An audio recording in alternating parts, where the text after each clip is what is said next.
Hi, this is Mike Maloney, and I wanted to do an update on the death of the dollar. This is something that I've been talking about at appearances for many years now. I started talking about this actually back in 2007, 8, and 9, where the United States, our leaders, were abusing the dollar standard, the global dollar standard that was put in place at the end of the Bretton Woods monetary system. And it was a benefit to the United States that was enormous. There was a stealth wealth transfer from the rest of the world. The monetary system that we were under was sort of a tax on the rest of the world, and it continuously transferred very small amounts of wealth from the rest of the world to the US, and it's one of the reasons that our living standard has been so high. And I was talking about how dangerous it was that our politicians seemed to think that this was their birthright and that they could abuse this without consequence. Well, the consequences are happening. They keep on happening. If you watch episode 3 of Hidden Secrets of Money, it's about the death of the dollar standard.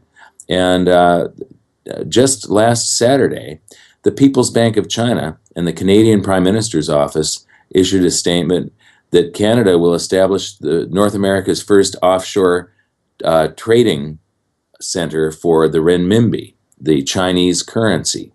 This is a big deal. This is happening all over. A little while back, England started issuing bonds denominated in renminbi. So they're issuing debt denominated in renminbi instead of US dollars or British pounds.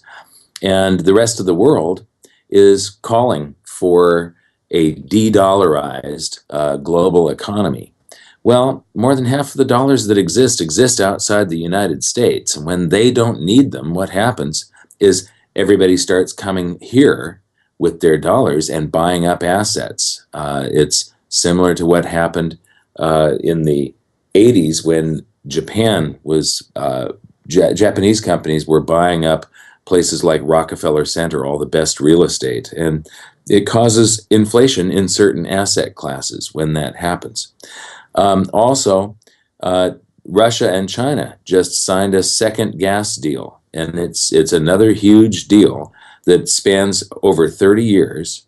And China is actually buying 10% equity into the gas company that's going to be supplying the gas from Russia.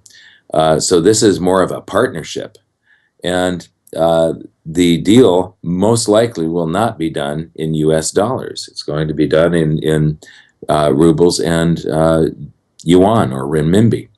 And this is a very, very big deal. It's the end of these global monetary systems only seem to last between 20 and 40 years or so. And we're about 43 years into this one. And it's developing stress cracks now to where these things are happening at a rate far higher than ever before.